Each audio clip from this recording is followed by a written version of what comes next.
It's a roving mic.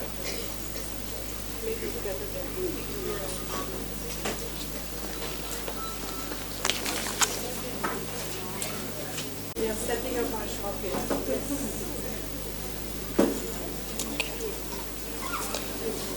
Good afternoon, everyone. We begin with our first technical in-house session titled Why IR Theory Matters. We are honored to host a distinguished panel from Center for International Politics, Organization and Disarmament. It is our pleasure to welcome Professor Varun Sahni as session chair. Professor Sahni is a professor at SIS in international politics. He writes on nuclear deterrence, regional security, emerging balances in Asia Pacific, evolving security concepts, emerging powers, international relations theory, Latin American politics, and river waters. He has served as Vice Chancellor of University of Jammu and Goa University. Thank you, sir. Over to you.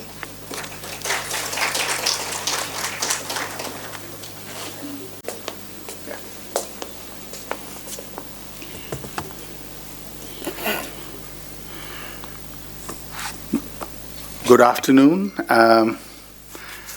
and I guess this panel is out here to try to sort of convince you that theory matters. Academics are often chided for sort of living in their ivory towers. We are told that we aren't at the coal face. We are told we aren't in the trenches. We are told that we don't have our boots firmly planted on the ground. You'll be seeing during the course of the various panels that the School of International Studies has put up that we are in the trenches, at the coal face, and definitely have our feet on the ground. All our sister centers base their entire knowledge-building craft on getting to know parts of the world that most Indians are not at all aware of, and they do it by exposure in the field. But theory matters too. And resort to theory can help cast a new light sometimes on what may otherwise be an old problem. I'll be saying more later. As the chair, I don't think I should sort of, front load my own observations. I've got very distinguished panelists, center colleagues with me. But I do want to sort of say two things to just sort of kick us off. The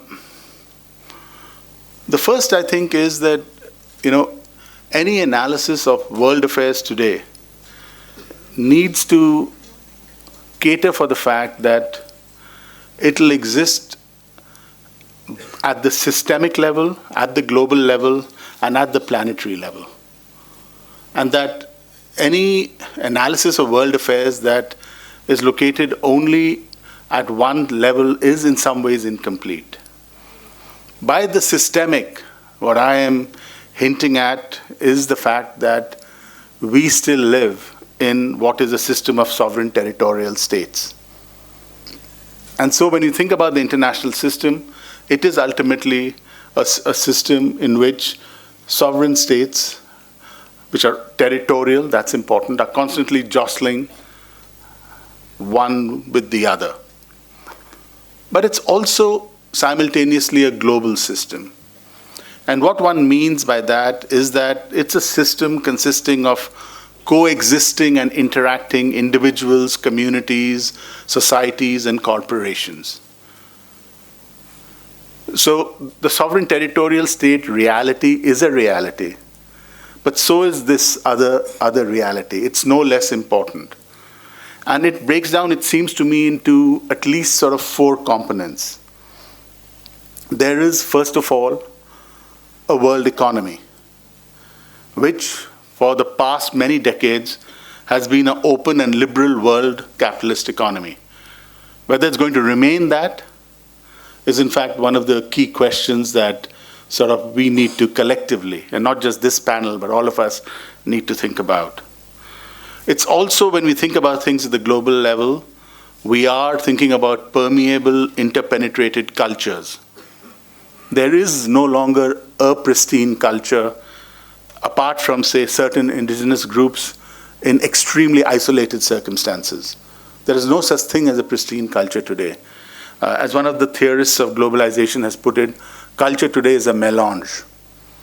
There is just influences from everywhere. And any notion of there being a pristine culture is fundamentally a fiction. We also have to contend with social structures that exist. And many of them today are fragile because of the processes of transformation that we are seeing. And finally, we have to also obviously consider the various political systems that exist at the global level in the individual states. Many of them are in a state of rupture. And then, of course, there is the planetary level, where we are thinking about a complex web of mutually impacting ecosystems. So these are all realities. The planetary reality is as real as the global reality, which is as real as the systemic reality. Unfortunately, most of international relations theorizing has been at the systemic level so far. I've been concerned with the system and not so much with global dynamics or with planetary dynamics. And I think that is one of the challenges that my co-panelists are sort of thinking about and grappling with when they make their respective presentations. The only other observation is this. Stanley Hoffman in 1977 had characterized international relations as an American social science. Is this still true 40 years later, almost 40 years later? I think a lot of us, if we are honest, will have to say that that still remains substantially the case. That most of knowledge building in international relations emerges out of the Anglosphere. It's not really emerging from other linguistic cultural traditions. And I think that's the second challenge that faces us, which is to begin to sort of decenter, break up this intellectual hegemony that the Anglosphere has when it comes to our particular discipline. Because that's not true about other disciplines. You can't say that about sociology. You can't say that about history. You can't say that about political science. You certainly can't say that about economics.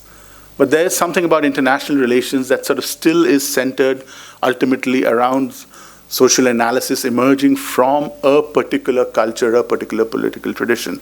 And I think that is something else that we need to contend with. Enough said for the moment. As I said, time permitting, I'll say a few more things towards the end. We have structured our panel in such a way that, first of all, Professor Jayati Srivastava will be telling us about why international relations theory matters to order. After that, Dr. Madhan Mohan will be talking to us about why international relations theory matters for justice. Then Dr. Moushumi Basu will be telling us about why international relations theory matters for capital. And finally, Dr. Dechen Bhutia will be telling us about why international relations theory matters for culture. After that, time permitting, I'll come back and make a few more remarks, and then we'll open it up for the floor. Or I may first invite questions and comments and interaction with the panel, and I may speak towards the end. We'll see how it goes, okay? So with those introductory remarks, may I request my esteemed colleague and dear friend, Professor Jayati Srivastava, to please come and make her presentation.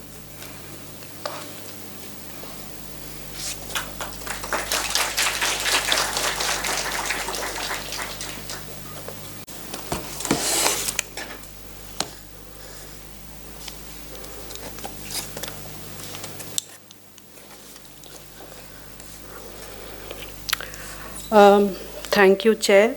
As Varun outlined, I'm going to talk about why IR theory matters and why it matters for order.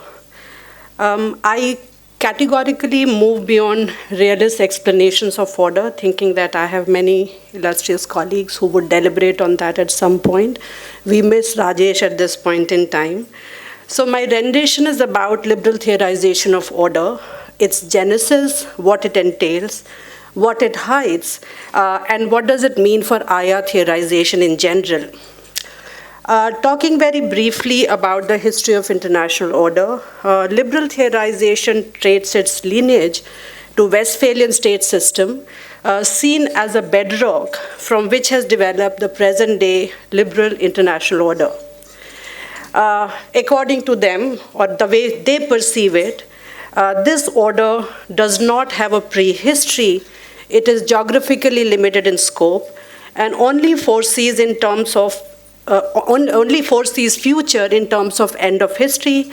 I'll come to this point later. So what does liberal theorization tells us? And I argue that it works through certain core registers. These registers are often contradictory, but they coexist. And I call these registers as normative, the register of the bleak, and register of resistance and contestation. The normative register, along with the conceptual and theoretical infrastructure, rests this order on certain precepts.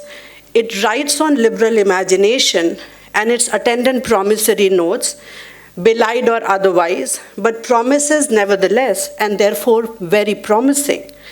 It views liberal international order as an open rule-based order which rests on a visionary desire of openness, cooperation, rule-based system, a commitment to shared values like democracy, human rights, free trade, multilateral institutions, and dialogue as a primary tool for resolving conflict.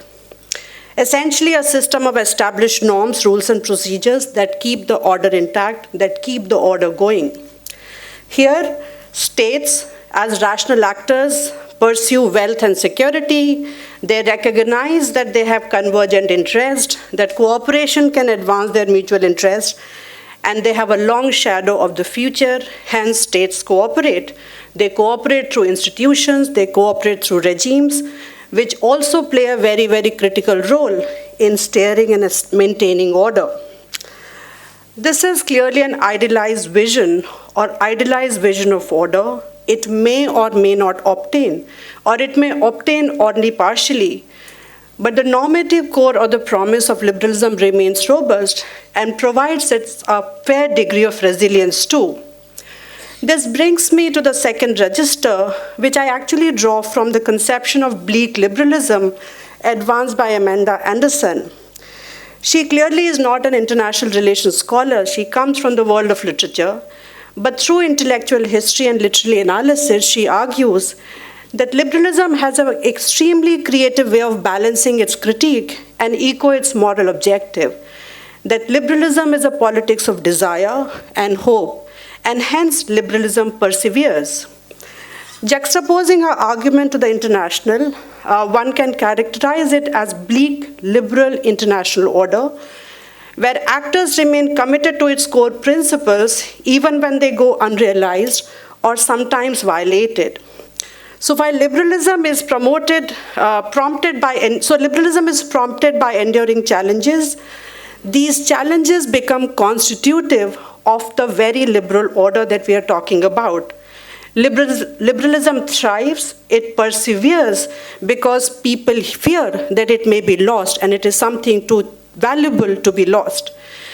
This means that international liberal order or liberal international order is inherently dynamic. It is a moving goalpost, it is aspirational, it is adaptive, and does not necessarily have an endpoint. It is not a stable state of being. It assumes progress to an idealized future that keeps it going and continues to charm the world. That's the power of liberalism or the values that it pertains.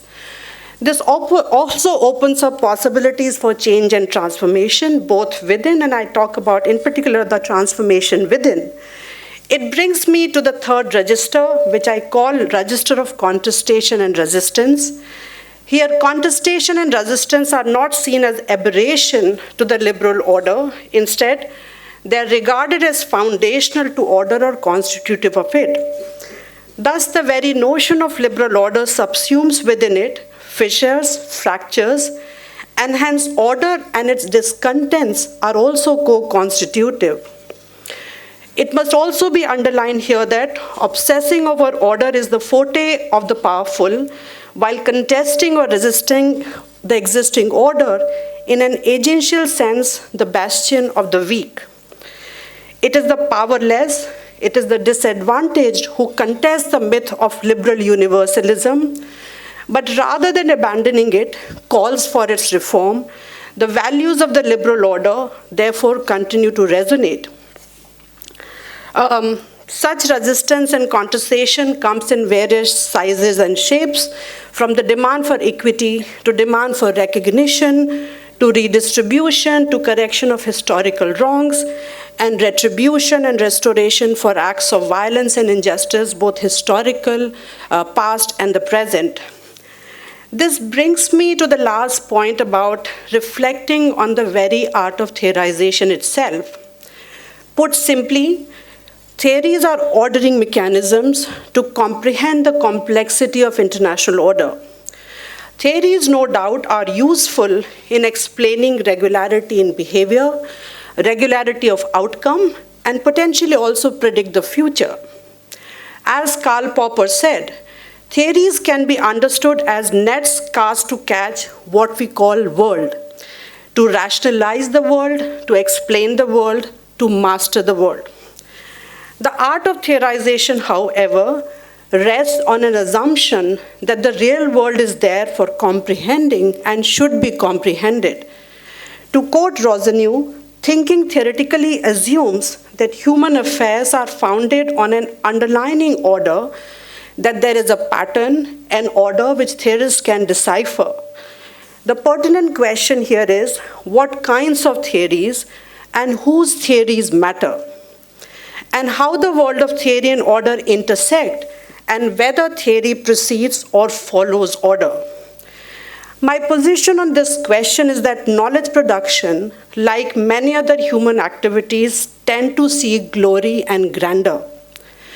And therefore, theories often stay close to power or pander to those who command power and order. There is safety, there is influence, and there is comfort zone in staying closer to power than going against it. Conventional theories, therefore, reinforce power dynamics and hide the rough edges and precarity of order, and more often than not reinforce and legitimize a given order. As far as theorizations on liberal international order are concerned, it remains, or rather theories on international liberal order remain silent to its hegemonic, hierarchical, and exclusionary traits, and constantly foregrounds the vocabulary of liberal credo and its universality, and it valorizes it as a form of discursive reasoning through various mediums, not just material means. Arguably, thus, liberal universalism can be blind to the specific violence of history, ignorant of structural problems, and does not have a vocabulary of empathy for those who do not belong or exist along its periphery. It jettisons other spatial and historical location in its theorization, and at best brands them as deviations, aberrations, or beyond its remit. It focuses on self-world and refuses to incorporate other worlds, or sometimes even acknowledge them, and therefore talks past different worlds. Let us not contest the fact that theories on liberal international order look very different from Europe and America, and it looks very different from Gaza and from India. It looks even more different from America today and America under Trump, and it may look completely different from what Varun said from an environmental or planetary perspective. I cannot leave this podium without talking about Trump, the elephant in the room. Talking about Trump and theorization, his presidency would test the limits of IR theorization, not to say the limits of liberal international order. Under him, liberal credo associated with peace, commerce, interdependence, with all its limitations, would further be supplanted by what many scholars have termed as empire or empire-light or new global oligarchy. Therefore, the very term international or liberal international order may become analytically inviable, also because true liberal international order never existed in the first place, even though liberal values would continue to endure and resonate through the interim and beyond. Maybe we need to revisit also the way we theorize. Maybe we need to revisit levels of analysis and bring back individuals and relate it to many other levels. My last point is about, or rather last question is, where does that leave IR theory? And I want to paraphrase a very interesting sort of question by Robert Merton, who says, does the world of theory threatens to become meaningless? And clearly, none of us in the room would argue that and in a yes, right? Certainly not. On the contrary, IR theories continue to matter more so, if not less, especially in times of turbulence, in times of crisis. At the same time, rather than talking about end of theory or whether theory matters or not, a good way forward is to say that there is no such thing as the grand theory or a meta theory. Perhaps there never was and there never can be. What we have are diverse set of theories or pluralism in the world of IR theorization, if we were to use the term going beyond paradigm wars. This has been termed as a period of theoretical peace in literature. I would expand this pluralism to not just theoretical paradigm, but pluralism drawn from different worlds that would further enrich the world of IR theorization. As students, as scholars, but also as teachers, we must not get besieged by the doctrine of endism, whether it applies to history, whether it applies to order or theory, because it amounts to end of imagination. This brings me to my very last point about the role of imagination in theorization. It is true that a combination of structure and rationality is essential for understanding the complexity of international politics and also theorizing about in future. But also important is the role of imagination, to imagine different worlds, to imagine different possibilities, to go against the grain of order, liberal or otherwise, is also an act of theorization, and that is why theory matters and would continue to matter. Thank you so much.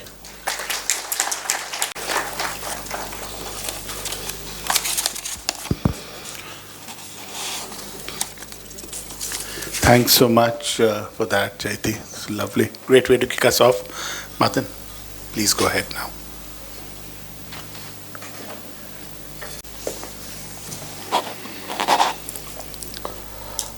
Thank you very much for the opportunity. Good afternoon to everyone who has gathered here. I wish to thank my teachers, Professor Amitabh Mattu and Professor Varun Sahni, who is chairing this panel.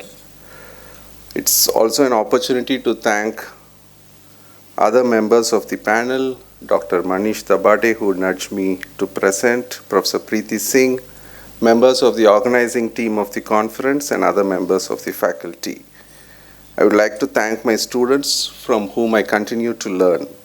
I wish to thank the God Almighty for making this presentation possible. The panel is titled, Why International Relations Theory Matters. This paper is titled, International Relations Theory Matters for Justice. This presentation is a work in progress and driven by two questions. Question one, if that has to be encapsulated in the form of a puzzle, is this. Why does international relations theory matter for justice, given that the discipline of international relations is obsessed with notions such as order, power, security, stability, strategy, etc.? The second and related question is, how does international relations theory, especially the critical theoretical variant, engage with the questions relating to justice?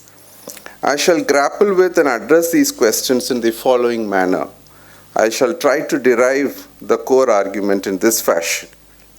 The discipline of international relations, in its predominant problem-solving, mainstream and rationalist version, privileges a sovereign state and prioritizes a system of sovereign states. However, with the expansion of disciplinary boundaries and the advent and ascendancy of various turns in international relations, such as the aesthetic turn, Professor Jayati is an expert on that, the practice turn, the emotional turn, international relations is no longer confined to the international system. It also engages with the international society and world society. Where are the people in international relations? The people who have been hitherto missing in international relations are now at the center of the disciplinary concerns. This is probably not the case with conventional international relations, but certainly with regard to global politics.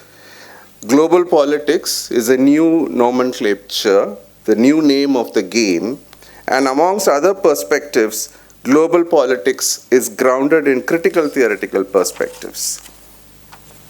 Critical theoretical perspectives, both foundationalist and anti-foundationalist, thanks to Chris Brown for his intervention on this, assert that the theorizing endeavor is tantamount to politics.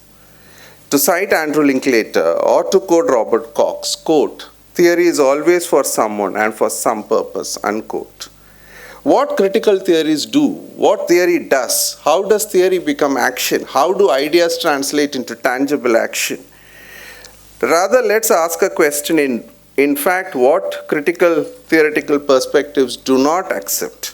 They do not accept anything as a given. There is no uncritical acceptance whatsoever.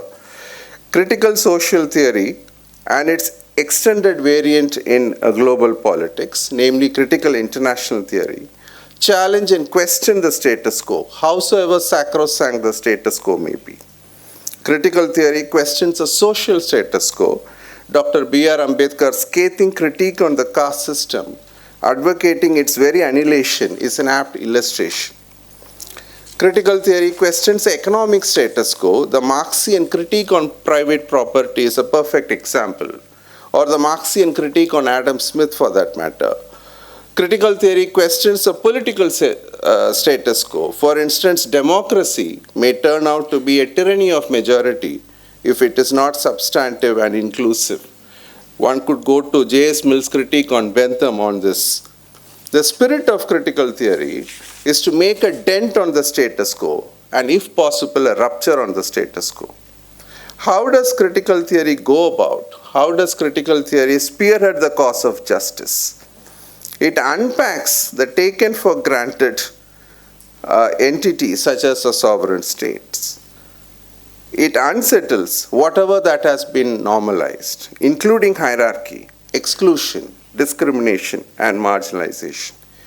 Critical theory is not a theory that is conformist. It is not a theory that bandwagons the powers of the day. It is not a theory that mimics and amplifies a state narrative. It is something that unpacks a very sovereign state. Critical theory thus dares to deprivilege the sovereign state. It dares to question the status quo. It seeks to bring about a change, not merely within the system, but to change the very system, to quote Ken Booth. Mainstream international relations theory is indifferent to inequality. In a Wallsian sense, to quote Kenneth Walls, quote, "International politics is mostly about inequalities anyway," from Theory of International Politics. In a sense, this is what Linklater critiques in his critique on the immutability thesis. The purpose of critical theory is to bring about change and to advance or spearhead or champion the cause of justice.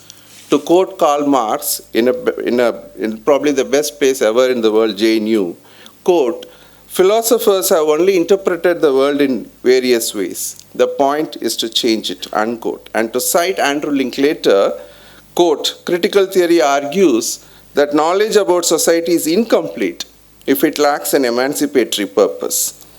Hence, critical theory of this kind is not merely an ideational intervention, it amounts to a discursive revolution. How does critical theory or critical international theory unfold? What are the tensions that come to the fore while engaging in a critical theoretical pursuit?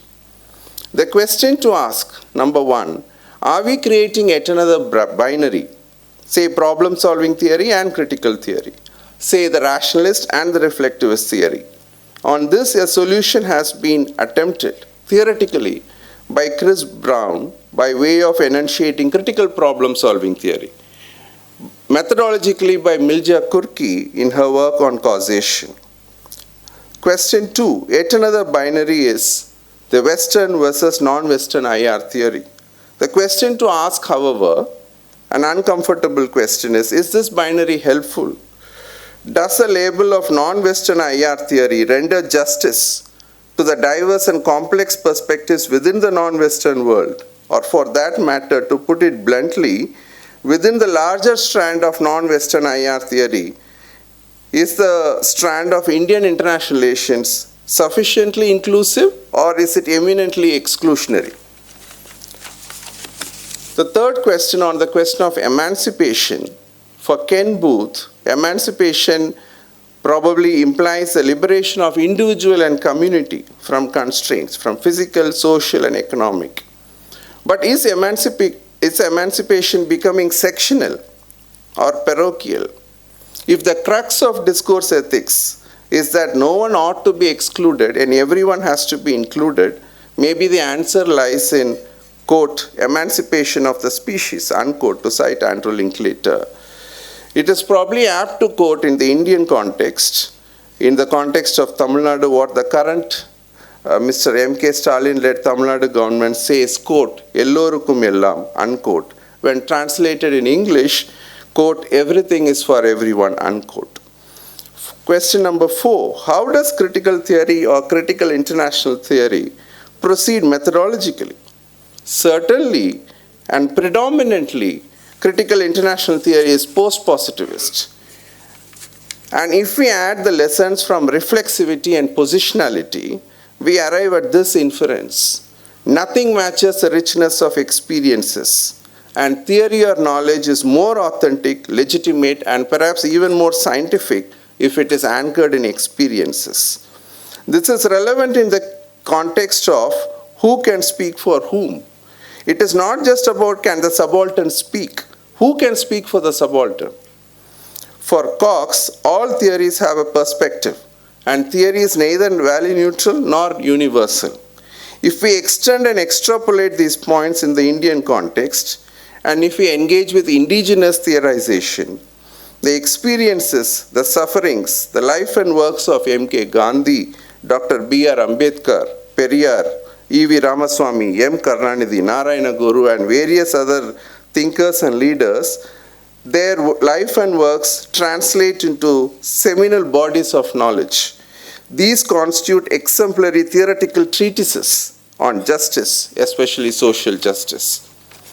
Dominant narratives reflect the interests of the powerful sections of the society. For a change, critical theory and its extended variant, critical international theory, seeks to provide an opportunity for those marginalized individuals and communities who have hitherto been sidelined and silenced.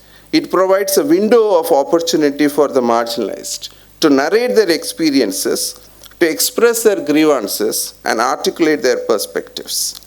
A theory of everything, from physics to the discipline of international relations, may be exciting, may be useful, may be helpful. However, what is even more important is to articulate and flesh out a theory for everyone. Let us take theory to the streets, to the global streets, to the national streets, to the local streets. A theory for everyone which is firmly grounded in justice, and especially social justice, is the need of the hour. That's it. Thank you.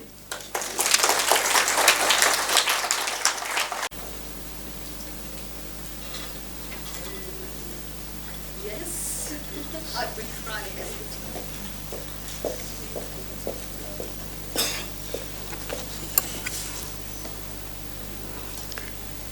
Thank you, all of you, for coming over and attending the CIPOD panel. I go along with all my panelists to argue that theory matters. And of course, theory is how it's a conceptual construct that we build to understand things which are happening around us. And so obviously, theory has to be based on the knowledge of the social, okay? And in the sense that we have to engage with theory in order to understand what's going on in our society, and it has to be a joyous affair. Theory, there is this whole image of the theoretician being somebody who's far removed, sitting in a glass, whatever case. But actually, for all of us who are in IR, this is a discipline where theory, we are waiting to actually come up with explanations and understanding of things which are happening in our society. Okay, so the emphasis for me is very much on theorizing and trying to understand what is happening in my society. Okay, that's my starting point. Now, here I would go along with what Jayati and Madhan have put forward, but I would be focusing on one aspect. As Professor Sahni said, I would be focusing on capital. And this is something which I find is missing from IR discourses. The moment you say capital, you find somebody in class saying, oh, you're a Marxist. Okay? And I really wonder that are we losing a lot when we just dispose of this whole category called the capital? So my first thing is for all of you to think, why is there so much of a silence existing within the mainstream IR theories on the very subject of capital? How do we understand capital? And all of us have an understanding of capital, so I will not go into definitions. There is an economic dimension which we know about and which we relate with. However, I would also like to focus on the social and the cultural aspects of capital. I think those are issues which we need to focus upon. And through my presentation, I will try and bring those aspects out as to why IR theory in India needs to ask certain questions in relation to capital. Now, the very fact, I think everybody is going to keep talking about Trump, the way Trump very easily brought in the issue of the sale of Harley Davidsons. And the ease with which Modi, in his answer, said that this was a Vyaktigat relationship, which related to Adani's relations and the relations with the Indian state. Both these observations bring home very clearly that it is normal that state and markets should go along. It is normal. No, none of us winced. Why was he talking about Harley Davidson? Why is the PM not talking about other aspects and is talking about and saying this is a Vyaktigat issue? This portrayal, this imagery is what I want you to think about. All of us are understanding it, and there is a past to this, and that's where capital becomes interesting, because the state and market are actually two institutions that have been created by human societies to organize relations amongst them. And you look back at history and you see that they have had a very close nexus. The state has often, and it still does now, sought to regulate what sort of markets will exist, who will trade in and participate in the markets, on what rules, on what terms. So, and in fact, where I teach in the International Organization Division. The moment I bring in capital and the organization of international relations, especially through institutions, it takes on a different ballgame. So when I look at the League of Nations and I see the mandate system, I can't but think, oh my God, this many years back, this is what they did. They took the territories from the defeated powers and just handed it over to the victorious powers to govern. I mean, this was, instead of direct colonialism, this was like, giving it out. And the fact was that the system was legalized. So obviously, those who held mandate territories, and we know who all held those, and what did it mean for people who lived in those mandate territories? The United Nations came and this trusteeship council, the trustee territories were handed over. A very interesting way in which capital operates, and I keep repeating this in many of my lectures, but it's true. The same set of countries sat down and thought about the United Nations, how they were going to bring about some sort of order. The same set of countries sat down and thought about the Bretton Woods system. But they were very, very clear that they would adopt two different systems. Right? So the United Nations system comes with one country, one vote, sovereign equality, but the Bretton Woods, which deals with economic and financial matters, was going to function on the basis of might is right. So just see how order is being established. Order is not given, order is created, etc. Now, so that's the state market interplay. In my presentation, I would actually like to use Bourdieu's work to demonstrate that if we want to engage with theory, which is embodied in a particular social world of ours, we cannot remain closed to the idea of capital for fear of being falsely identified as Marxists.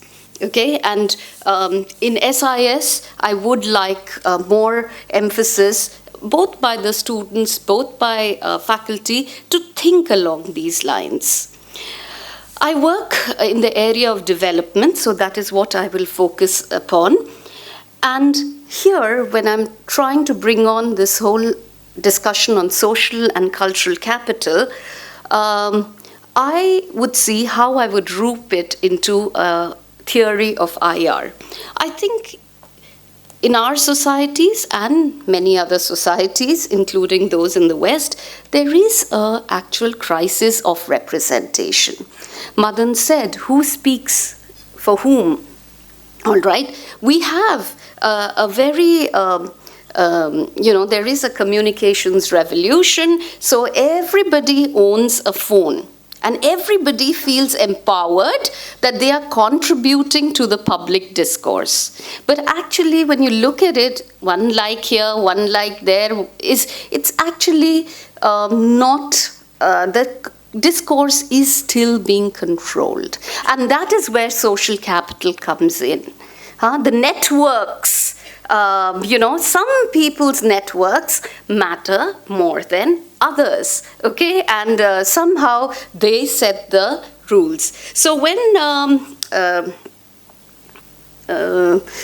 Ambassador Sibyl was talking about today, when he said theory is not important, I was for diplomats. I came across something which had been said by Bourdieu. He said, men of power, those who are making men of power, short of, I would paraphrase it, he said ideas, I would say short of theory, they meet up with intellectuals who are short of power. And here is where policies are being made, okay?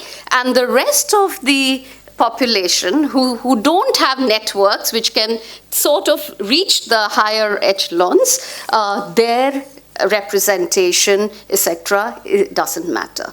Now let me put this in perspective by talking about the poor. Okay? Now, apart from their material and moral dilemmas that the poor face in a country like ours, there is also an overarching disappointment. And this is probably it is there with others also who don't belong to the poor strata. There is a disappointment with the education system of what it provides. Does it have the capacity to look and provide for emancipation, as Madhan spoke about? So there is a disenchantment with these educational institutions and the entire process. So you don't have jobs, you have contractualization, you have all this happening. Okay, there is a crisis. Now, if we don't bring in capital, how are we going to understand why the crisis happened? Why certain things are being recommended, especially in the neoliberal model? Why are those things even being recommended? Why are things being changed and shaped the way they are if we don't understand what is at the back of all this? Okay, so that's where capital comes in. Now, the other thing about setting agendas, Luke's work tells us it's not just about getting somebody to do something against their interest. It's also about agenda setting. You do not allow discussion on things which are problematic. Okay, so if you look at poverty, it says the poor in India are just 5%. Okay, then you start, oh, okay, very good, 5%. Then you start looking at how do you calculate the poor? And you come up with a very disturbing figure which says anybody who earns more than 27 rupees in rural countryside, if they earn more than that, they will not be considered as poor. Anybody in the urban setup, the figure is 33. Now, just see the policy, understand the problems which goes on a day-to-day basis, which people are facing, and then look at what has come out. You are leaving a whole lot of people out of your policy, framework. So you are shaping that narrative as there are no poor left in India, we've dealt with them, okay, which is problematic. What are the key words in the new thing? You have efficiency, flexibility, contractualization, freedom of profession, etc., risk takers. So there's a whole new vocabulary which comes out. And who does it favor? The capitalists. Okay, I'm also reminded of an ad which Apple got out. If you all go and see, in the old posters. So there is this ad by Apple. It came out in 1984, and what it does is it's a bookshelf with books of Mao, Lenin, Karl Marx, and then the Macintosh. Okay, and what does Apple say? Tagline was, it is about time a capitalist started a revolution.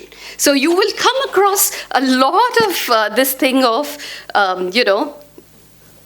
nice things being said, very, very sugary things being said, but you have to move beyond that, and theory is the first attempt in trying to understand what you have to move against. Trying to learn from your surroundings, what is happening around you. So if we look at the Indian IR, again, we have this whole baggage of things, of theories, where I often ask students, it is a baggage because we are not really interacting with it. We are not really questioning whether those things even have a reference point to our systems. How does the Westphalian 1648 treaty refer to or have any significance for us in India, etc. So there is a shaping of things which you have to constantly ask questions about. That why is this being taught? How is this theory relevant? Now, this conversation needs to thrive in universities. Right? It can't be that Alexander went, somebody else, somebody else, and that's it. These are names, and this is names dropping. As students, all of us have to try and develop to think imaginatively, but also logically. Okay? So, and we have to have some criteria by which we do that. So this task before us, and this is where I will stop. I will leave you with, just these facts that we all know of capital. We all know of the power of capital, the way it makes rules, regulations, but we shy away from bringing it within our written work. And this is a very misplaced fear that we have, and we need to overcome that by looking inward into our societies and the challenges they face. So at the end, for all those budding theorists, I would just say that, don't walk down the road which everyone's traveled. In theory, it's often nice to take a stroll down some other pathway and have others follow you, and create a new path alongside. Okay? So please do go exploring, and don't restrict yourself to what is there in the theoretical textbooks that exist. Okay? Thank you.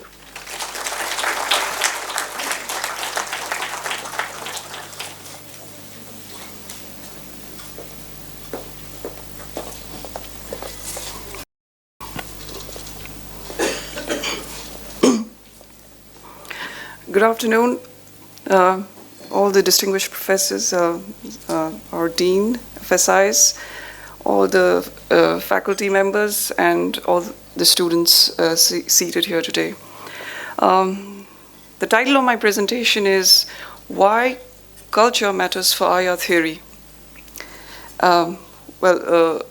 This presentation will delve into how culture can be used as a conceptual and analytical tool in understanding the state idea, which I borrow from Richard Hartshorne, in understanding identity, change, and the emergence of geopolitical cultures.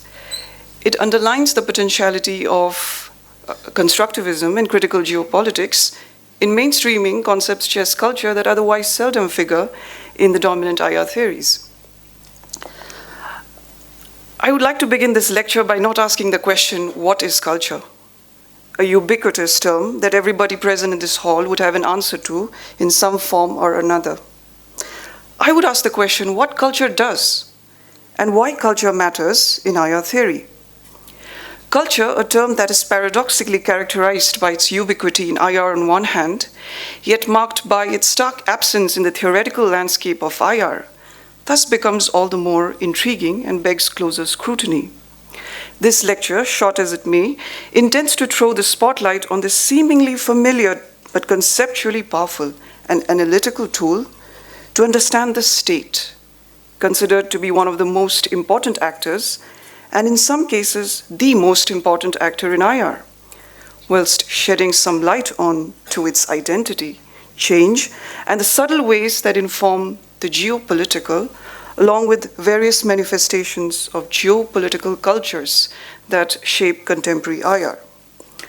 Since the late 1980s, and through the works of Alexander Wendt, Nicholas Onuff, and Frederick Kratter-Will, constructivism as an alternative approach to IR with insights from social theories instead of political and economic theories that informed realism and liberalism has enriched the discipline. Constructivism does not necessarily predict events, but sheds light on the fundamental importance of meaning to social action. To quote Alexander Wendt, people act towards objects, including each other, on the basis of the meanings those objects have for them. In this context, a crucial role that culture plays is by becoming a medium, tool, for meaning sensing and meaning-making. According to David Held, culture refers to the social construction, articulation, and reception of meaning. It is thus within the realm of social interactions that meaning is constructed, not just of the self, but also of the other.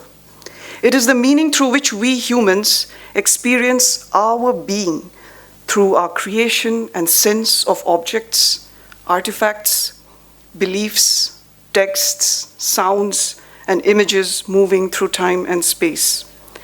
Culture is often the locus of being, identifying or making sense of the world around us. According to the sociologist Simon Clarke, cultural identities are not only socially constructed, but psychologically constructed. This entails that we also take quite seriously the constructions and perceptions of human imaginations and emotions. Or in Clarke's words, the way in which people imagine the world to be and imagine the ways the others exist in the world as central to how identities are constituted. So in this case, it does not matter whether such beliefs have their basis in fact or fiction, because here the human imagination is central to identity construction. It is thus concrete and has real consequences for the world we live in.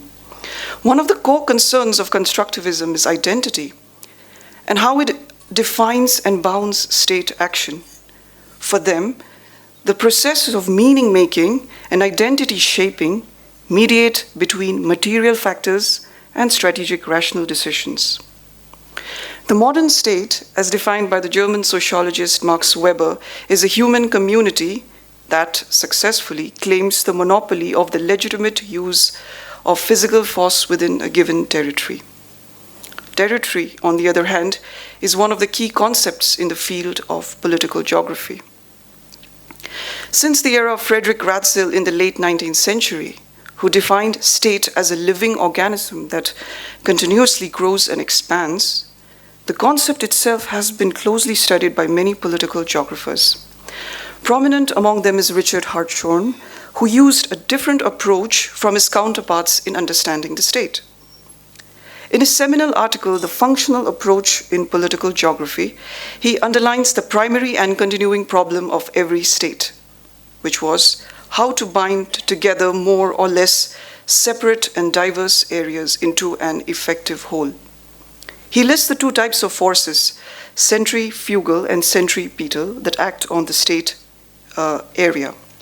According to Hartshorne, the basic centripetal force, or the one that keeps the state together, must be some concept or idea justifying the existence of this particular state, incorporating these particular regions.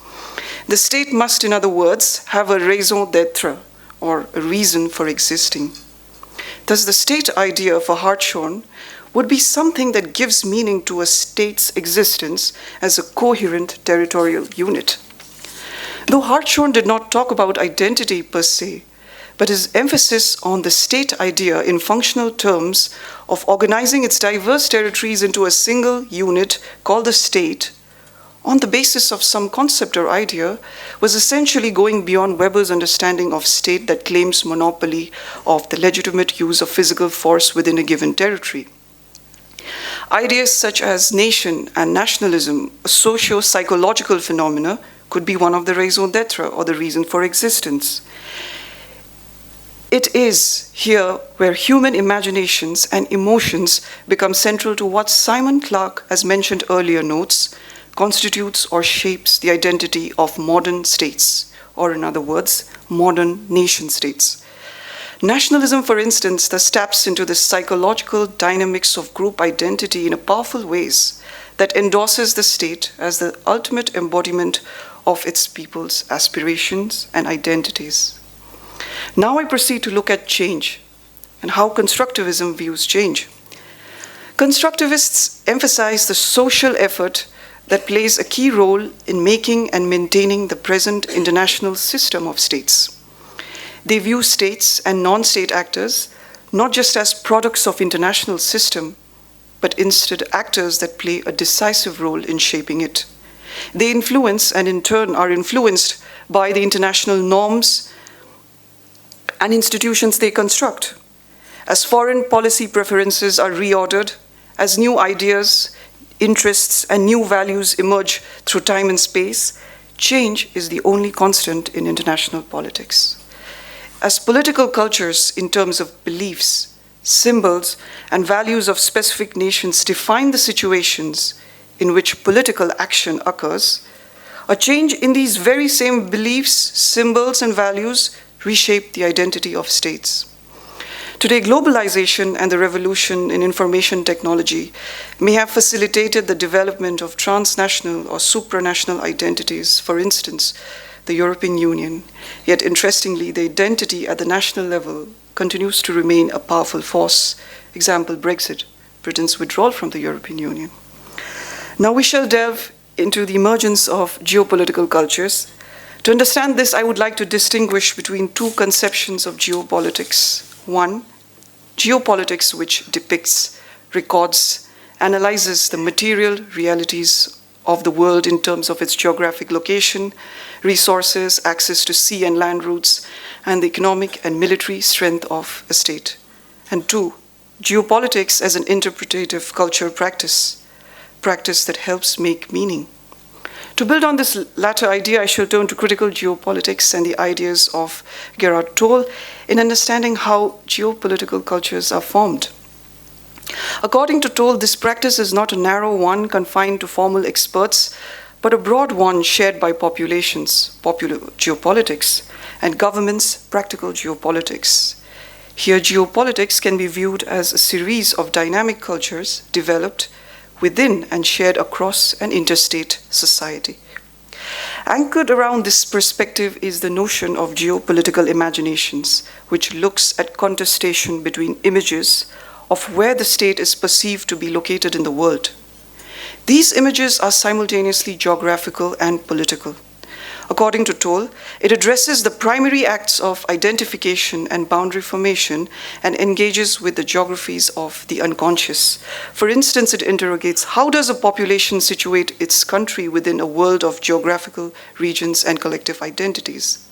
How are proximity and distance to other states and regions mapped, and their friends, neighbors, and enemies? Popular geopolitical culture takes into account the prevailing public opinion about the role and mission of a state in external affairs. For instance, the US strong sense of mission and destiny in world affairs as the defenders of democracy, besides seeing itself as a sphere of its own across the Atlantic, separated from Asia and Europe by two oceans. Or Russian geopolitical culture shaped by competing popular perceptions of its geographical location as partly Western European, yet distinctly Slavic, Orthodox, and Eurasian. Geopolitical cultures are also shaped by institutional organizations, sometimes with contesting geopolitical visions. Its foreign ministries and defense ministries, think tanks, and also the state's own strategic culture or traditions. Another important aspect of geopolitical culture and identity I wish to highlight here is geopolitics as practiced and performed in everyday IR. According to Erving Goffman in his book, The Presentation of Self in Everyday Life, identity is a dramatic effect. The self is an act of performance, the way we present ourselves in everyday life. What this entails in understanding the geopolitical cultures of states is that very often the most prominent / visible actors in international relations have to assemble their scripts and enact them to produce an intended effect for a particular audience. Take, for example, the example of US foreign policy towards the Balkans in the 1990s. During this time, Bosnia was represented as a region beyond the pale of Western strategic obligation. But not all Americans agreed with that representation. The US eventual intervention in Bosnia and Kosovo was justified by President Clinton as an intervention in the heart of Europe. Yet most Americans were wholly ignorant of where these places were located. This odd situation can be recounted in Bill Clinton's remarks to the AFS semi-biennial convention, where he states, and I quote, I've been in meeting with a very large number of Congress in both houses of parties, including the leadership, to talk about the problem in Kosovo. And one of the members who was there, a man from my part of the country, he said, "You know, Mr. President, I support your policy, but most of my folks couldn't find Kosovo on a map. They don't know where it is, and they never thought about it before it appeared on CNN. And you need to tell people what you're doing here, there, and why it is important to us." The next day, in the presidential address, Clinton used a map and firmly geographed Kosovo on the basis of distance of how far it was from some familiar European city, situating Kosovo as a small place, but sitting on the major fault lines between Europe and Asia, carefully enacting the role of both geography and geopolitics teacher. So this brings us to another relevant and related concept of geostrategic discourse. It is Intol's few self-defining and self-referential performative discourse, consisting of various assumptions and claims about what is strategic and what is marginal at a particular point of time. It is an intersubjective space wherein the state leaders, and others conceptualize themselves and construct meaning, and also the narratives that shape foreign policies, in addition to different conceptions of a particular state interest. For instance, statements such as, "Because we are X, we can or should do Y." For constructivism, world politics is thus about different kinds of claims and struggles between people making different and competing identity claims. Just as Alexander Wendt stated, "Anarchy is what states make of it," Gerald Toll similarly states, "Geostrategic discourse is what intellectuals of statecraft and the state power structure makes of it." Lastly, I'd like to conclude this lecture by going back to the core theme where we started at the very beginning, culture, with reference to Peter Bruegel, a 16th century Flemish painter's work, The Tower of Babel. The painting is based on an ancient Jewish myth about how humans attempted to reach heaven by building a tower, but God ultimately destroyed the tower. In addition, so that humans do not embark on such a project again, he further disrupted communication by imposing a multiplicity of languages among the people who were building the tower. Gillian Rose, a philosopher, represents this story as an allegory that reflects some of the core themes in cultural studies, which includes the community, the conflict of diverse cultures, power, law, morality, and knowledge. In this context, Babel does not only represent a simple architectural project, but the building of a city. For Rose, it is in cities where diverse cultures, customs, values, and beliefs come together. It is in a city where people become aware, perhaps for the first time, they have a culture. For there is always someone who disagrees with what you have always taken for granted. Just like the Tower City of Babel, while the individuals may die, the building of one's generation will live on and become part of the future. It is the intersubjective space where the unity and universality of a community is questioned by its encounter with a plurality of other cultures and their claims to universality. Hence, the sense of culture is not just about being, it is also about becoming, and above all, human beings' fundamental struggle to find and defend meaning, a term that constructivists consider of vital importance in understanding IR. Thank you.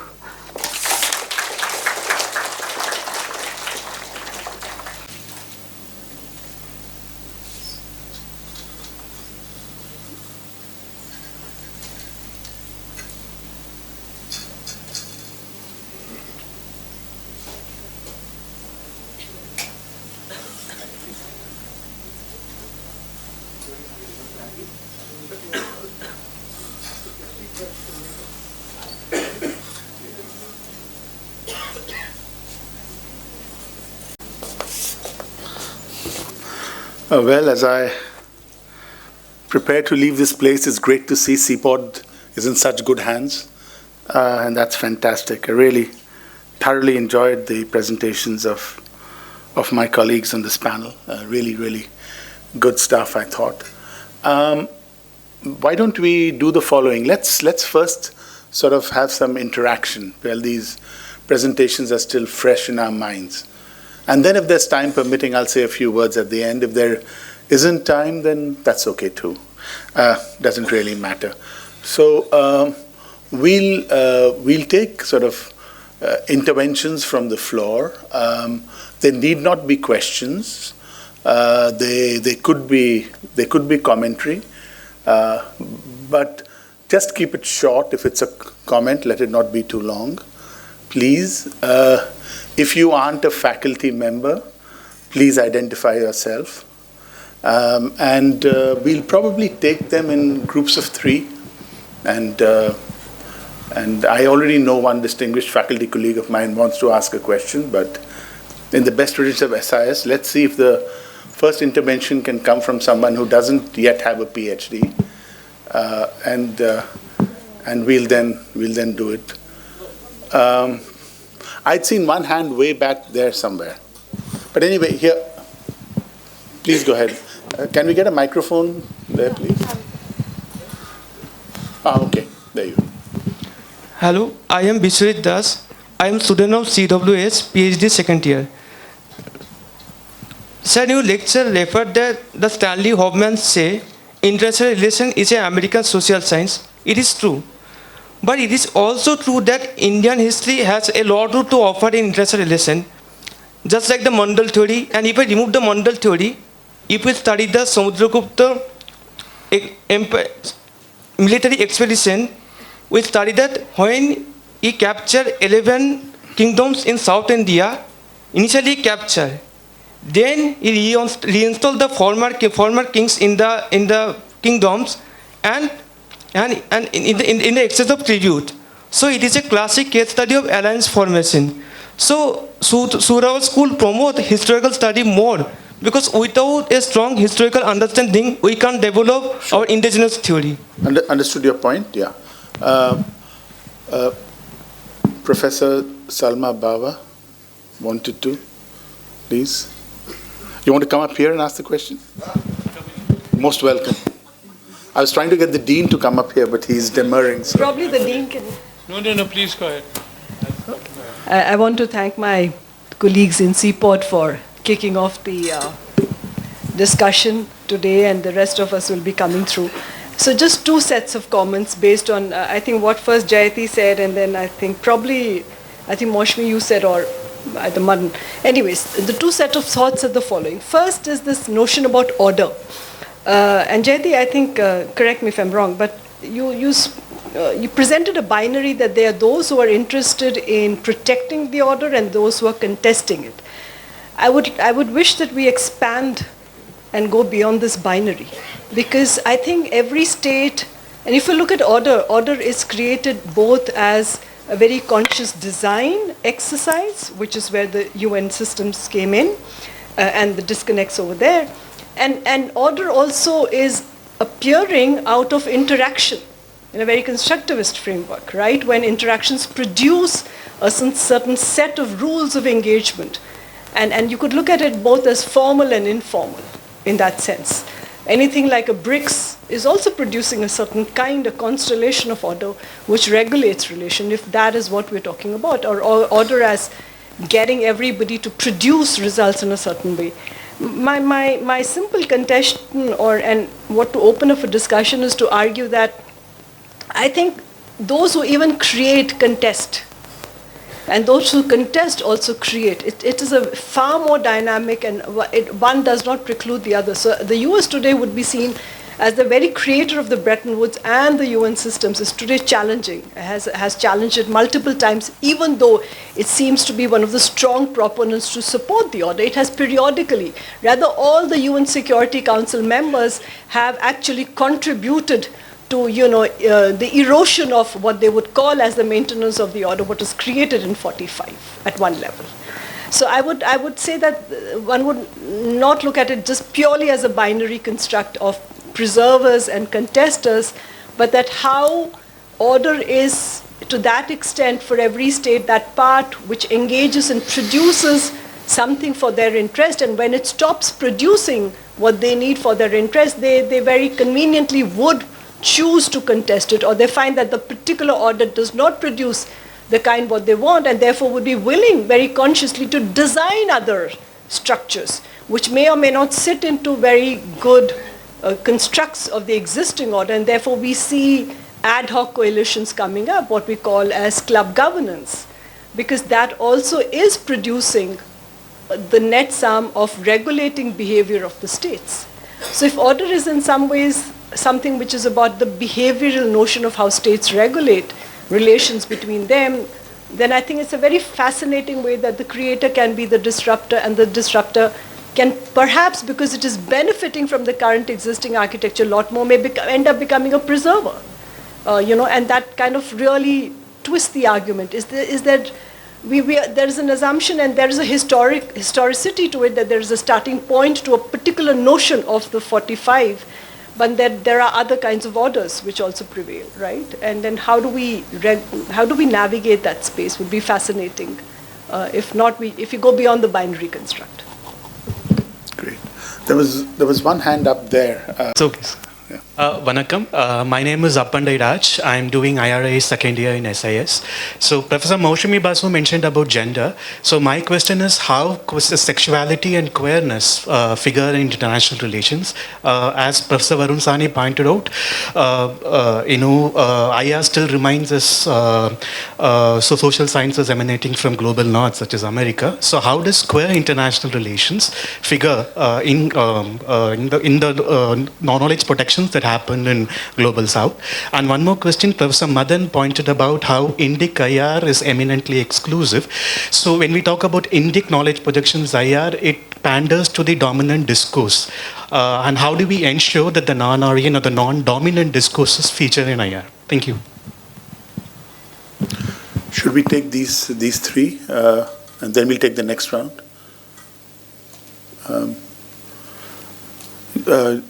Jayati, would you like to take on the order comment, or? I think it's from below. I think you'll have to,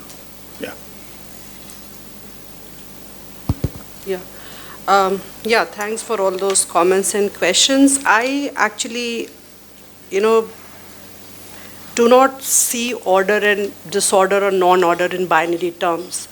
And I argue, especially when you talk about liberal international order, the discontent, the contestation, fissures and fractures are part and parcel. They are actually co-constitutive, right? I absolutely take the point that when you need to look at order as a process, not necessarily as an outcome. And with all its limitation, I would perhaps still put forward the point that it is perhaps the liberal order that allows for these fractures, fissures to at least articulate themselves. Like an authoritarian order perhaps would not deal with some of these questions, right? So just kind of a clarification about, at least I'm not looking at order and non-order or disorder in binary terms, but order and disorder as co-constitutive. So I think I had that question, so I'll kind of stop here.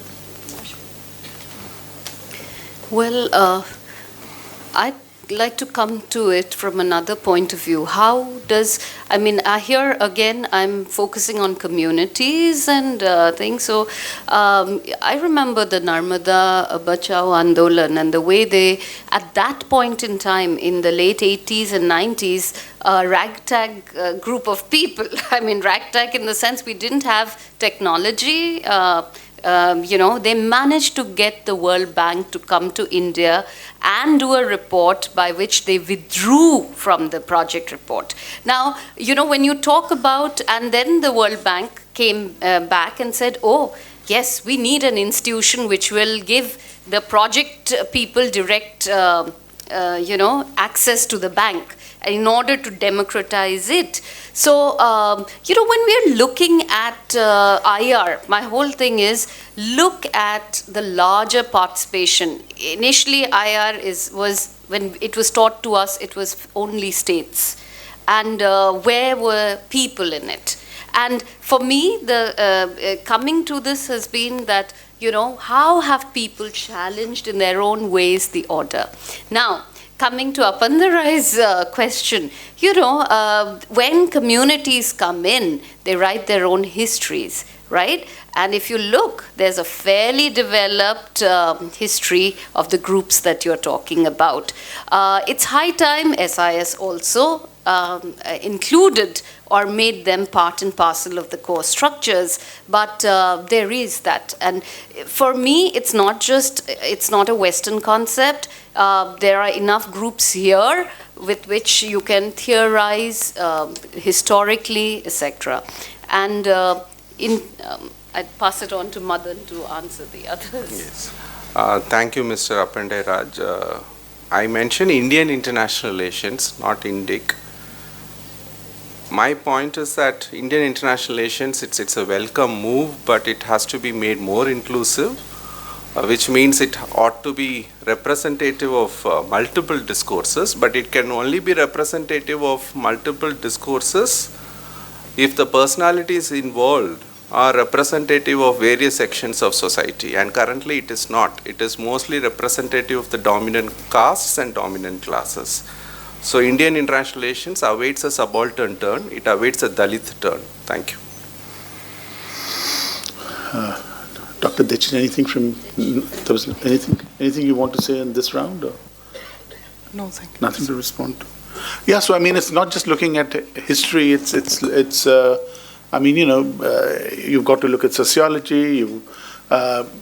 And international relations has been doing that as a discipline. It's had its sociological turn, its historical turn, its cultural turn. If you look at the sort of PhDs that our center has been producing over the last 15 odd years, you'll see a lot of doctorates that are precisely trying to mine, the history of India in very complex ways to try to understand, get some deep general kind of results for international relations. So that's happening. It's happening not just in India, it's happening in China.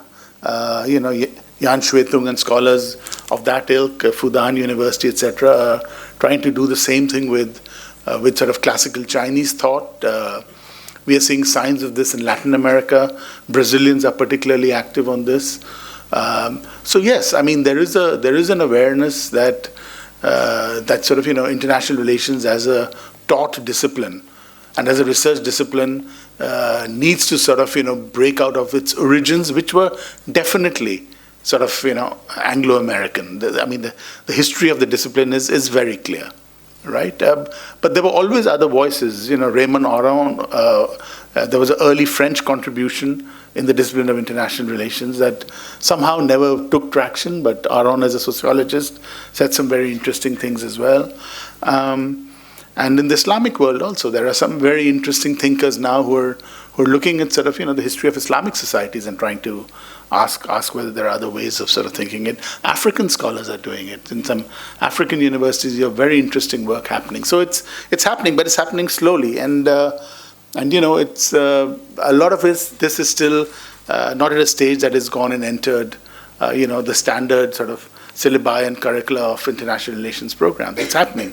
When I used to teach international relations theory in SIS, I taught Peripheral Realism by Carlos Escude, who's an Argentine scholar, and certainly students who I taught are well aware, therefore, of at least one strand of Latin American thinking on all of this. Let's get another round of questions in, please. My question is from Professor Jayati and Dechen Bhutia and Madhan Mohan sir. From Professor Jayati, my question is regarding... Jayanti. Jayanti mat kaho yaar, na nahi hai, Jayati. Okay, sorry sir. So sir, my question is that if ma'am talk about this bleak liberalism, in that he discussed about and emphasized on democracy, institutions, on those things, and she also emphasized that states are very much committed on these liberal values and they don't try to violate that. Even they have fear that if they will violate that, then they will lose something. So sir, my question is that in present global context, if we look at these liberal values, if you look at the democracy, the developed countries are just trying to, on the name of promoting democracy, just entering into the sovereignty of those weak countries. And if you look at the economic perspective, these economic global order is more tilted toward those developed countries. So ma'am, how you will justify these things that countries are committed to those democratic values and how they are just taking into consideration this aspect also. And sir, my next question is, sir. Chalo, I think, just hold on. If your turn comes around again. Okay, sir. Because you've spoken at length and we need to open it up. There's one question out here. He had his hand up. Is there only one mic? Yes. Okay, then do that and then we'll come here, please. Thank you. Thank you very much. My name is Divya, PhD scholar at Center for South Asian Studies. So my question has erupted from the last session and here as well, as we were discussing around traditional approaches, realism. So my question is the commonsensical understanding to IR, how it has been evolved and useful while we are entering into the field work. Thank you. Thank you. Sorry, sorry you're coming all the way to the front, but.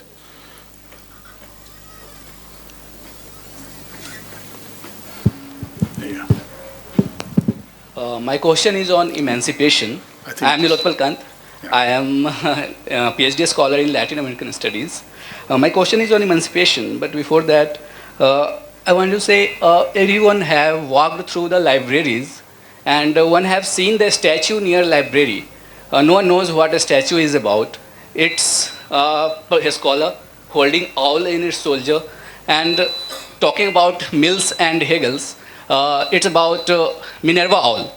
Minerva owl carries knowledge when there is a dawn and darkness.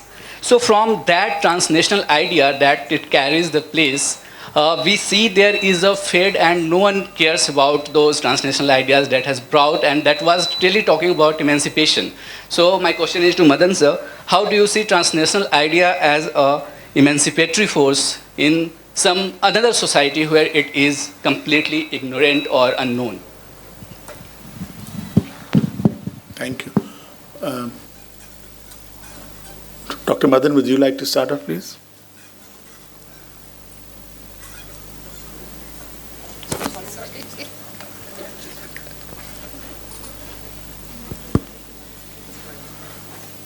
Yeah. So I think if I understand, couldn't emancipation be transnational in its origin and genesis? So yeah, it could be. It may well be. But I think the divide between the local and the national and the global really break down within the grammar of critical theory. And so is the divide between the domestic and the international. So the Dalit turn, in fact, is, I would say, it goes beyond the local. It is transnational in effect. So you do find the reverberation of that in other countries other than India as well, especially the US and UK and other places. Thank you.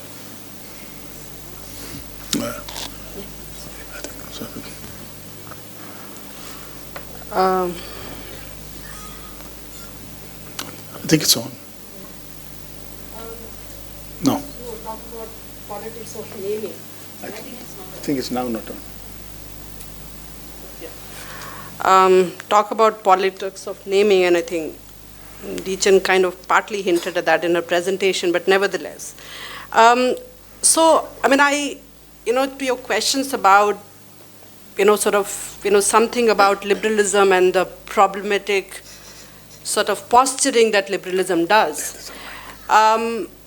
Of course, we call out the duplicity, we call out the hypocrisy, right? But can any of us argue that democracy doesn't matter because it is a moving goalpost?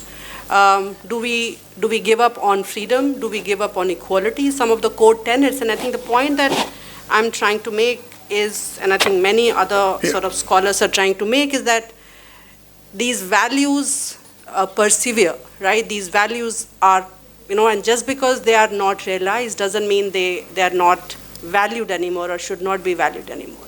So to that extent, the core template of liberalism holds, and precisely because it is a vision to the future, it retains its charms. And having said that, I would say progress is something that we all aspire for, like we all aspire for freedom, like we all aspire for democracy, and so on and so forth. So I'll stop here.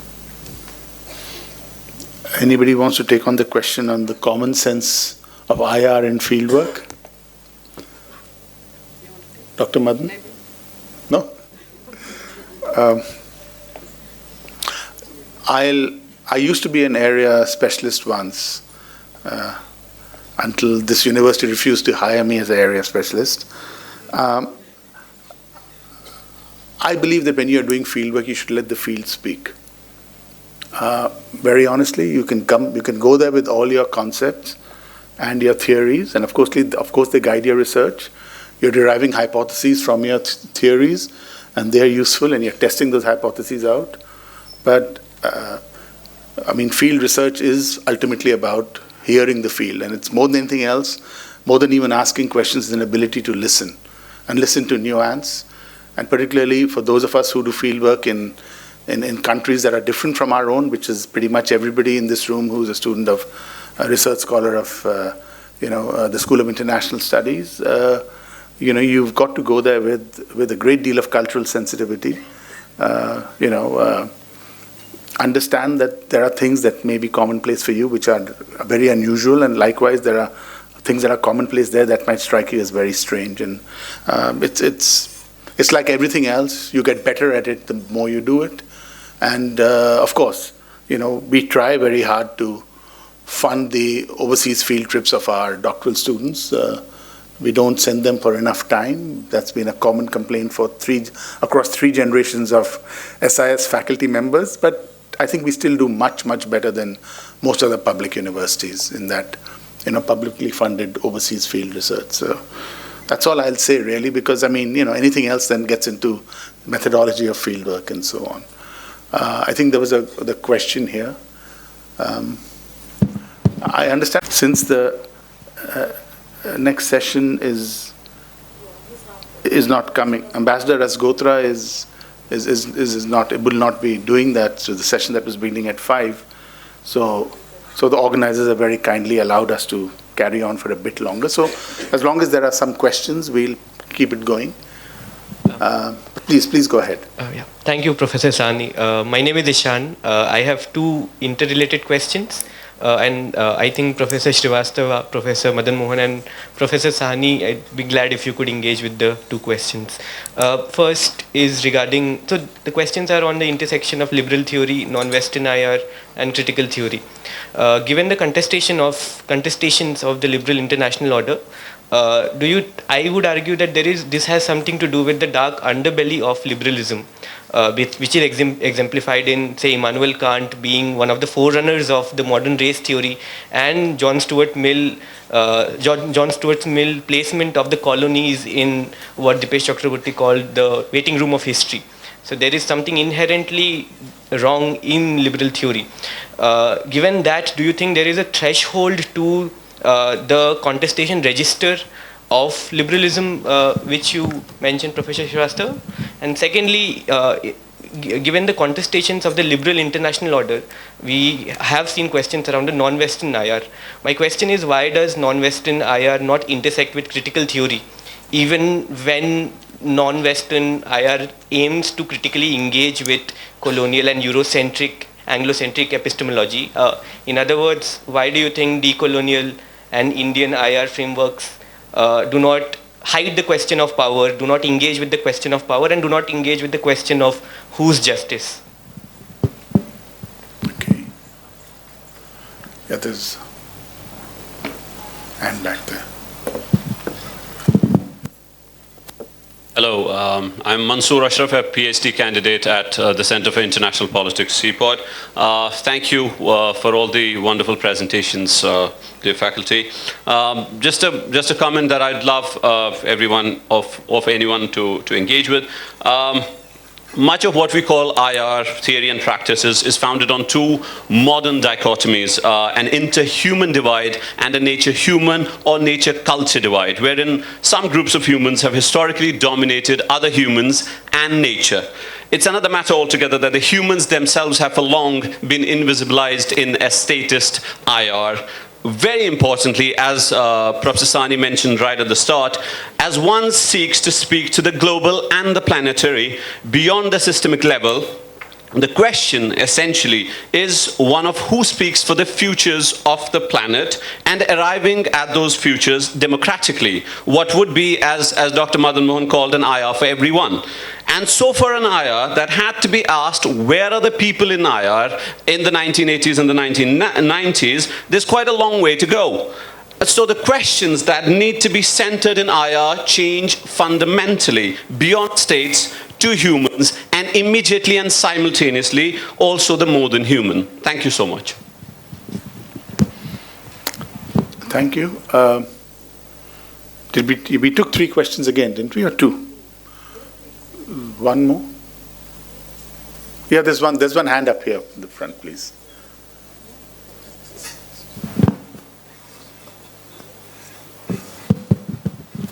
Thank you for the lecture.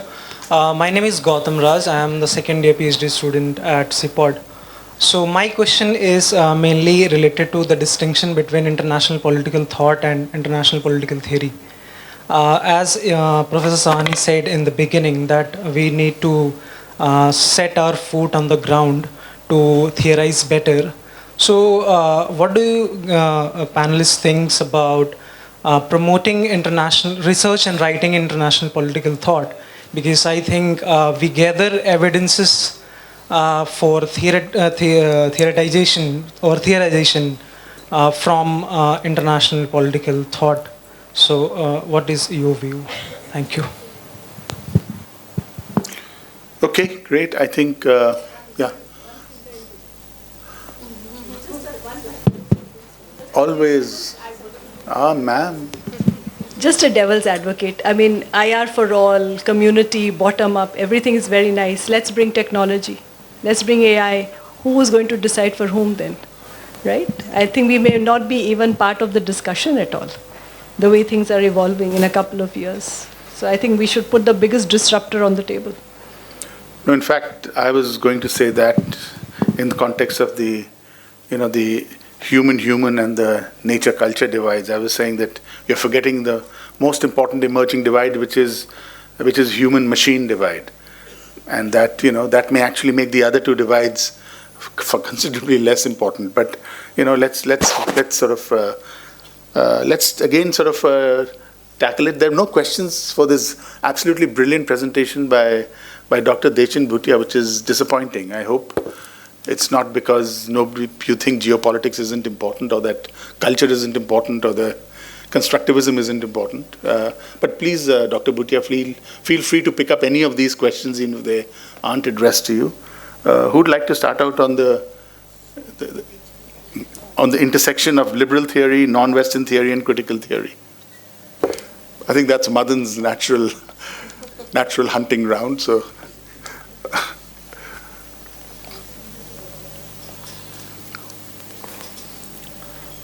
Liberal theory, I'll leave it to Professor Jayati.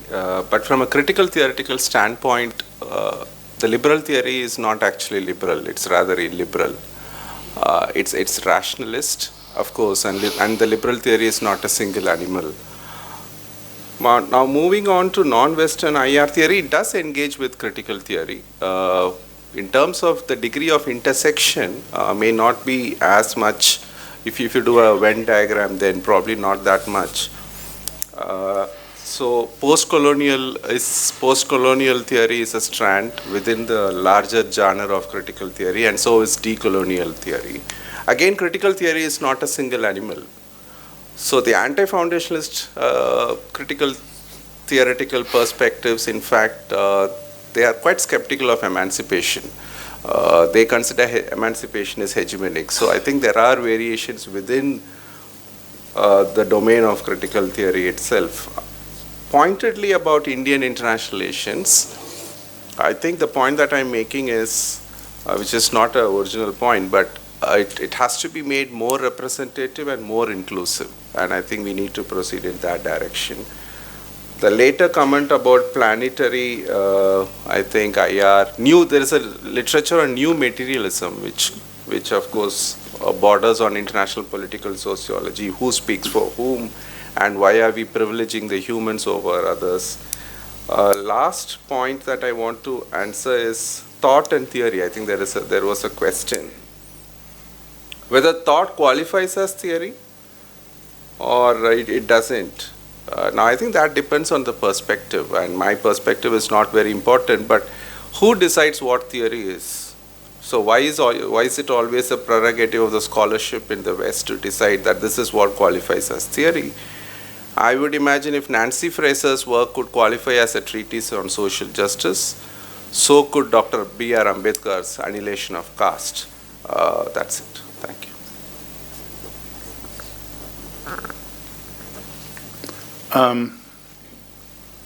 Please. Hello. The question put right there, the center by somebody sitting there, though that question was very dense, but I'll try to contribute something to that understanding. You said, where are the people in IR? And that is a very valid question. And one thing is that it's very interesting that we have now started asking this question. I think one of the ways we can go about doing that is autoethnography. It's where you put the I in the IR, right? There's an article by some scholar, I think the I in the IR, which is about daily experiences of people who are caught in conflict zones. So when we talk about war, at a broad level we theorize war and conflict, but we don't really talk about the people who are affected in a war, how they suffer. Their experiences are not counted. There's one way you can do about that is autoethnography. And I think that is one way to go about it. Also, I would like to bring to your notice, there's this called The Arts of the Contact Zone by Marie-Louise Pratt. And she talks about the 15th, 16th century Spanish conquest of Latin American states. There, interestingly, what was found was that the indigenous people who were living there, their history was rewritten by the Spanish conquerors. But this particular person, when they found out that there was this text that was written about those people's histories, it was found only after centuries, after decades or centuries after the real conquest happened.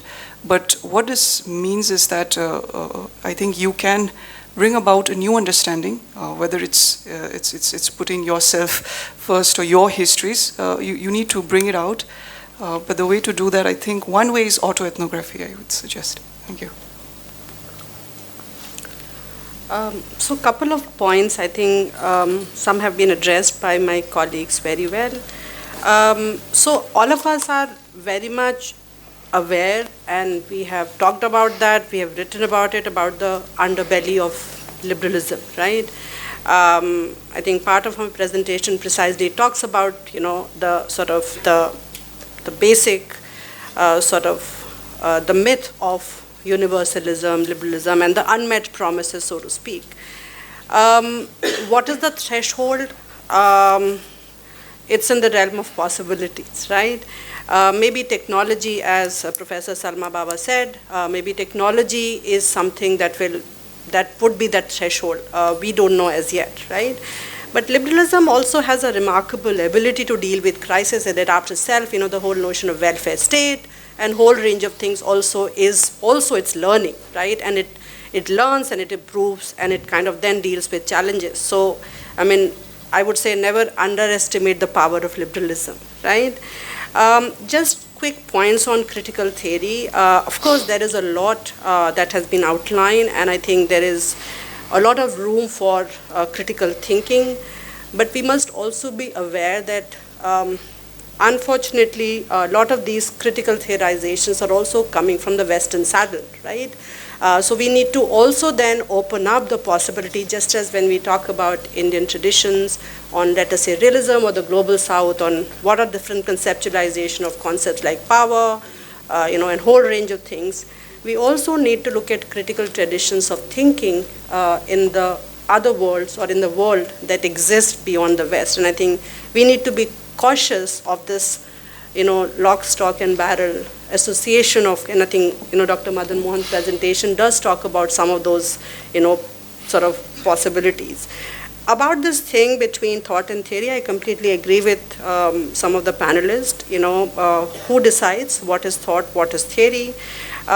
We must also be very alive, and all of us are, especially coming from this region, that you would find gatekeepers at every step of the game, right? You would find them at the level of theorization, at the level of what you study, how you conceptualize, but most importantly, how do you conceptualize the very world of IR itself, right? Is it only about states?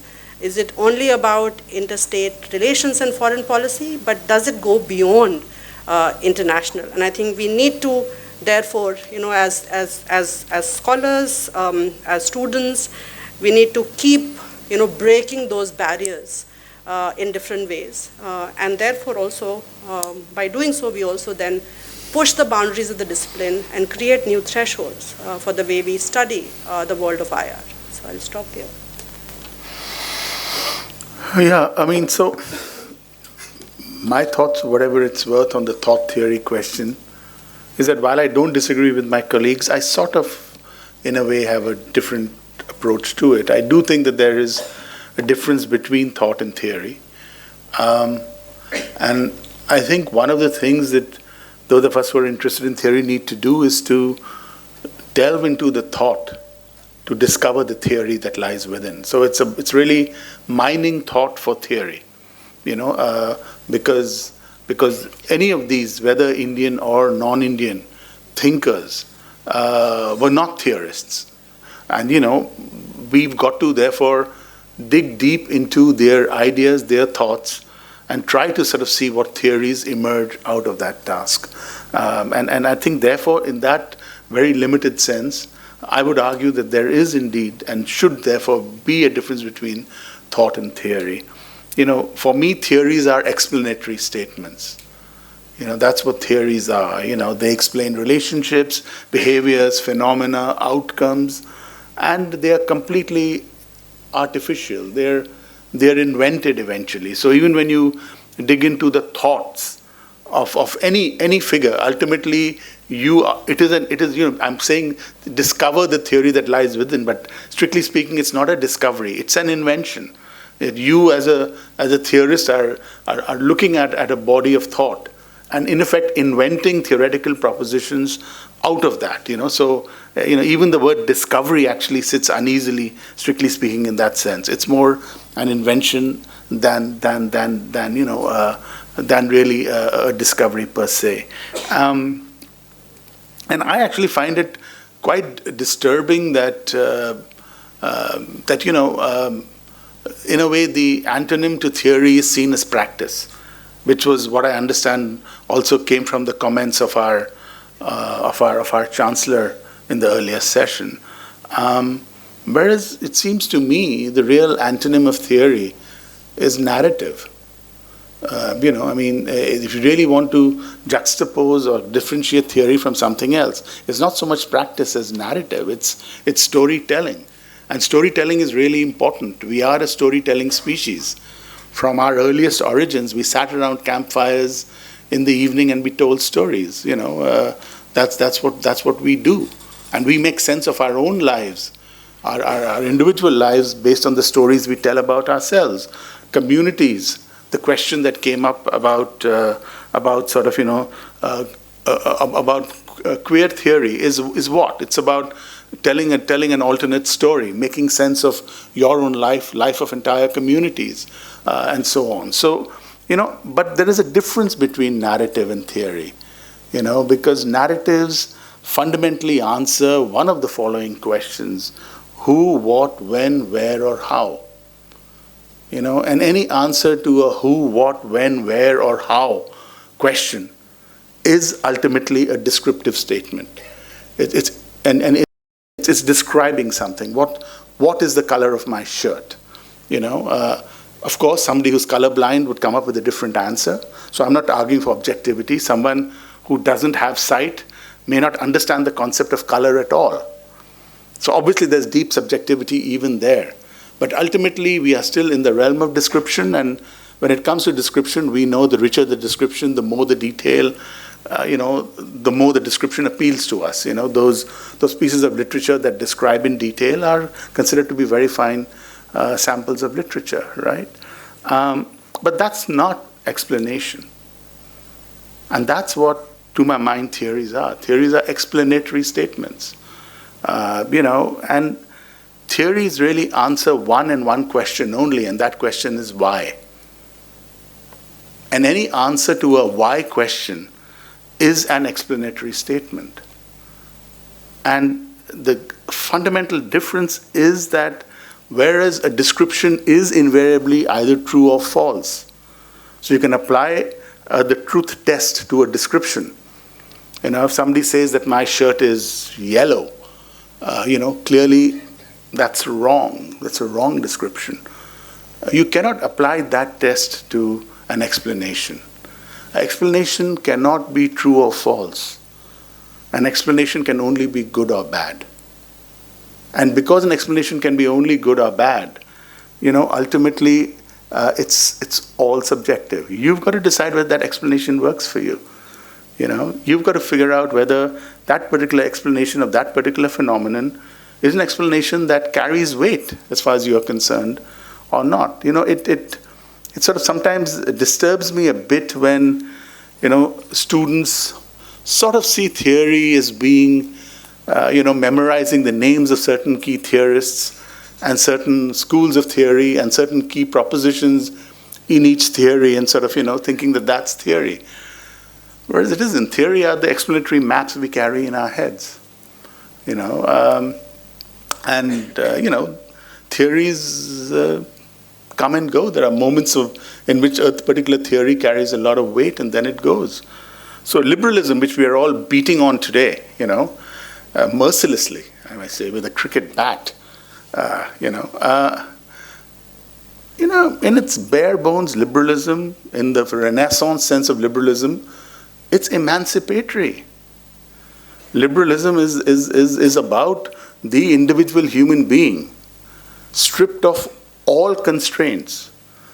Constraint of state, constraint of market, constraint of temple and church, free of all constraints.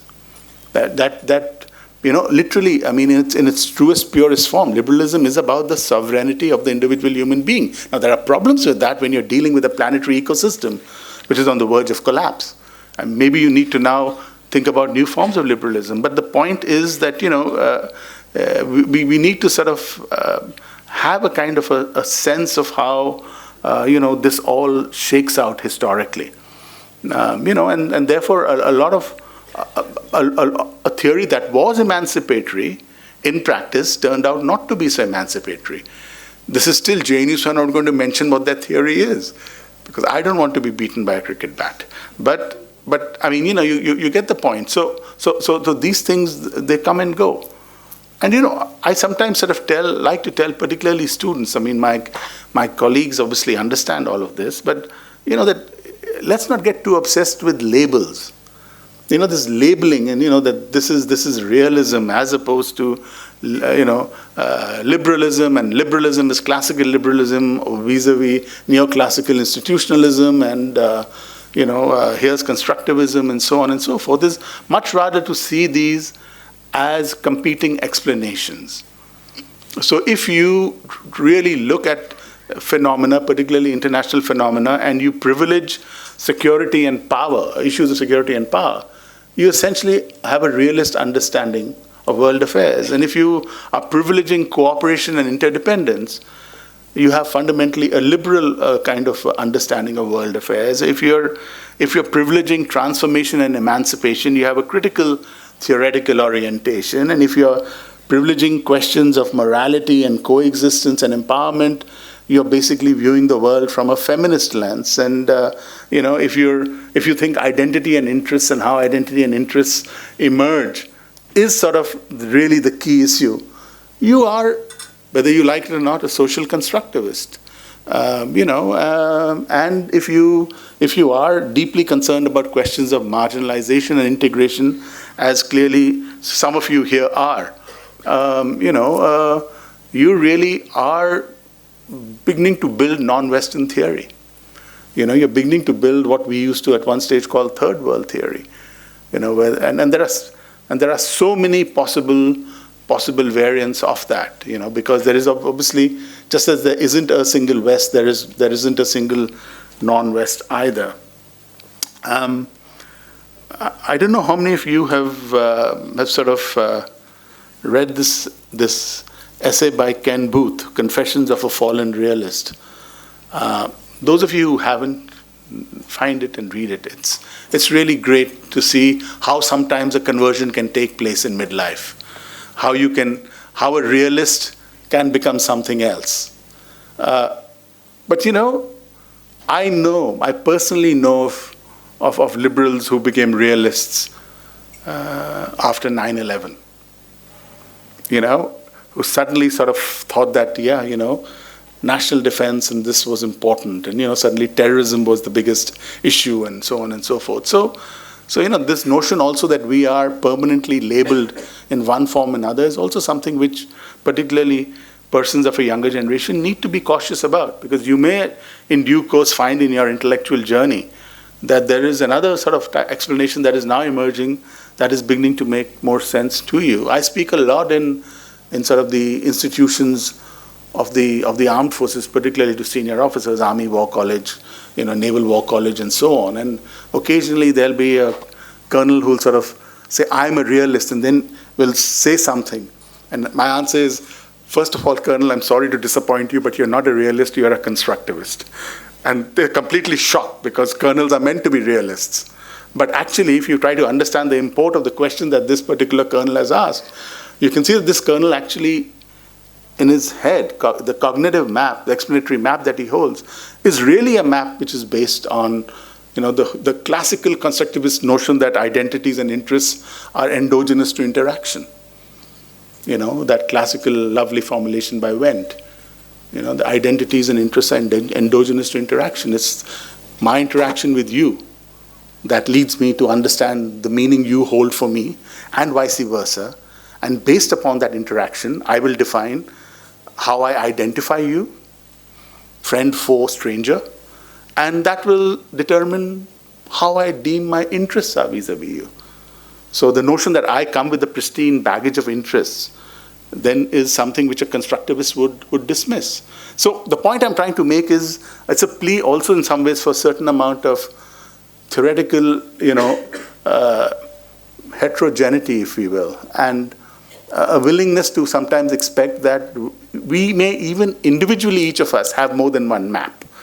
That we may view the question of migration from a different theoretical lens than we view, for instance, the question of climate change. And that we do not, all of us as human beings, necessarily always carry the same lens in our heads for all issues either. And that's okay too, as long as you're aware of it. See, the key thing, if you are a university-educated person, is not that everybody carries these, but a university education requires you to become self-aware and requires you to understand what your own maps are and understand them and question them. And in that process, something beautiful begins to happen. And that's a certain form of transformation. I like that question that was asked about sort of,